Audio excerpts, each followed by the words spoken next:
રહ્યા છો YNN news. હવે જોઈએ અગત્યના સમાચાર. શ્રાવણ માસની શરૂઆત થતાં જ પાલિકાના આરોગ્ય વિભાગનું ફરાળી વેચતા વેપારીઓને ત્યાં દરોડો. પાલિકાના કમિશનરની સૂચના બાદ આરોગ્ય વિભાગ હરકતમાં આવ્યું. અલગ અલગ વિસ્તારમાં 4 ટીમો બનાવી ચેકિંગ હાથ ધરવામાં આવ્યું.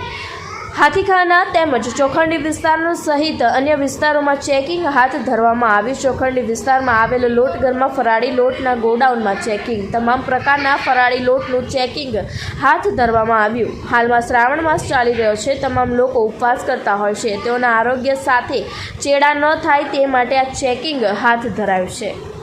આજથી શરૂ થયેલા શ્રાવણ માસને અનુલક્ષીને કોર્પોરેશનના મ્યુનિસિપલ કમિશનર સાહેબશ્રીની સૂચનાથી ડેઝિગ્નેટેડ ઓફિસર અને અધિક આરોગ્ય અમલદાર શ્રી ડૉક્ટર મુકેશ વૈદ સાહેબના માર્ગદર્શન હેઠળ કોર્પોરેશનના ફૂડ ઇન્સ્પેક્ટરોની 4 ટીમો દ્વારા વડોદરા શહેરના જુદા જુદા વિસ્તારોમાં જે ફરાળી લોટ બનાવવાના ઉત્પાદકો અને રિટેલરો છે ત્યાં ઇન્સ્પેક્શનની કામગીરી અને સેમ્પલિંગની કામગીરી હાથ ધરવામાં આવેલી છે.